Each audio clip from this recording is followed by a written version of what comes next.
Hemos empezado a hablar en la segunda parte de estos nudos emocionales, no porque todavía sea importante tocar el tema, sino porque a la vez de que estamos conociendo un poco, también tenemos que ir logrando darle un cimiento, derrumbando ciertas creencias desde la verificación para que se vaya formando un nuevo concepto relacionado con esta enfermedad que, como ya lo hemos hablado, no es buena ni mala, es sencillamente una experiencia con la que algunos se han hecho correspondientes y de pronto yo y cualquiera de nosotros, en la medida en que la necesitemos para aprender algo, para cambiar algo.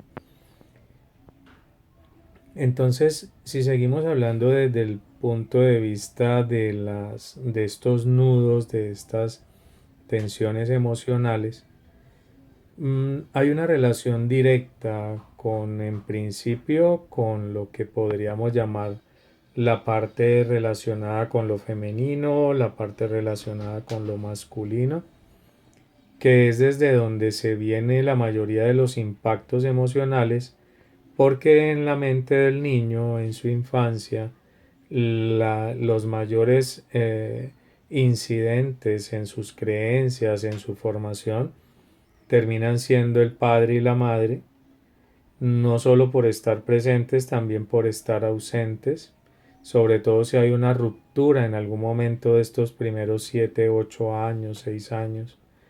Esa ruptura de un apego, de una emoción ya instalada cuando se rompe de una manera radical y definitiva, o muy impactante, que luego vuelve, pero ya quedó instalado el miedo. Voy a poner un ejemplo. Usemos el mismo para no entrar en tantas opciones. El padre se fue de la casa y de un momento a otro, y eso fueron 3 días que el niño lloró y lloró y lloró y lloró, pero luego volvió. De alguna manera eso dejó una huella instalada. Eso dejó una huella instalada en el niño y de ahí queda esa tensión emocional ahí que la tendrá que ir, llamémosla, distensionando con el tiempo, pero que resulta que sucede todo lo contrario. Como la creencia quedó tan instalada, el mundo lo percibes desde ese nudo y siempre, siempre va a ir en aumento la tensión porque la creencia difícilmente cambia, porque todos creamos las situaciones y como las creamos es desde el miedo, más que desde el amor, las creamos más desde el ego, sino que relacionamos el amor es con lo positivo, pero no existe ni positivo ni negativo, como ya lo hemos hablado. Entonces, si la enfermedad está, voy a poner un ejemplo, cáncer común en los genitales, puede tener que ver con el padre o con la madre, puede tener una relación directa porque ese es donde se refleja el contacto emocional y la parte sexual incluso afecta desde que el bebé está en el vientre, va creando la idea de que hay un vínculo entre el padre y la madre en algunos.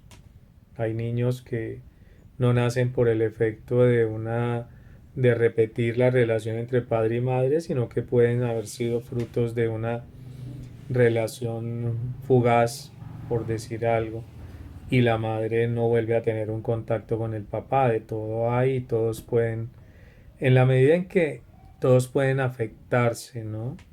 Entonces, todo es lo que yo quiera ver. La mayoría, hay una gran parte de las personas que, por ejemplo, somatizan un cáncer, están relacionados con el abandono y aprendieron que la enfermedad era algo que les hacía atraer la atención de los padres. Es un tema que lo vamos a ver un poquito más en profundidad. Entonces, el niño o la niña se va declarando que entendiendo que es bueno si se enferma, porque si se enferma es atendida. Entonces, se convierten en personas que necesitan atención.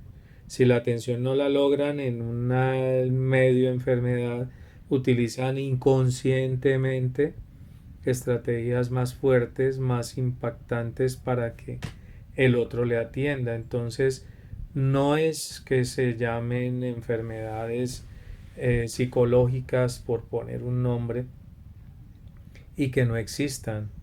Sí existen. Una persona de este tipo puede morir de un cáncer o morir de otro tipo de enfermedad, enfermedades o situaciones atraídas por su necesidad de afecto y quizás por también un ejemplo, un miedo al abandono.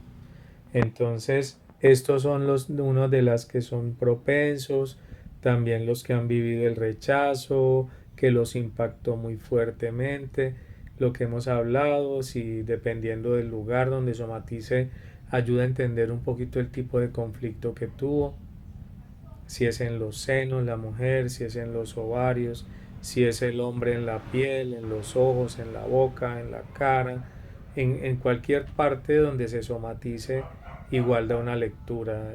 Se debe no a un efecto de la casualidad, sino a una relación estrecha entre el hecho que generó, que instaló el impacto emocional, lo que llamamos el conflicto, y la somatización posterior que aparece a cualquier edad.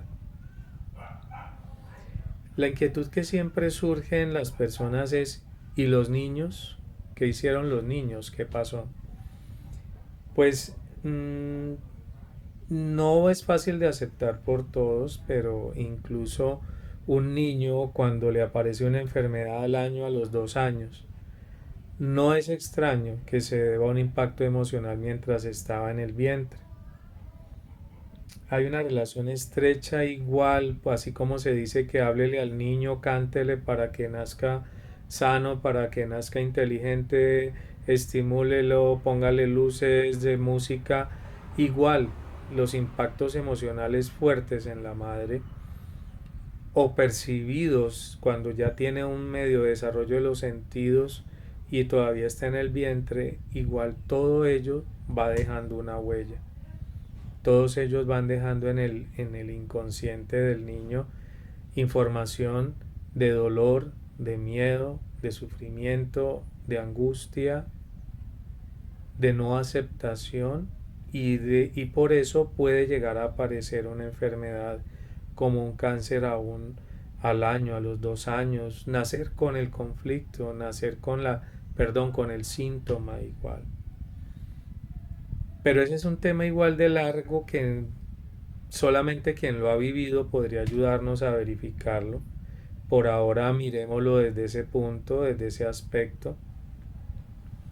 Y si lo encontramos en quienes lo hayan vivido de niños o conozcan a alguien, quizás podamos ir soltando la idea de que fue efecto de la herencia, que fue efecto de la casualidad.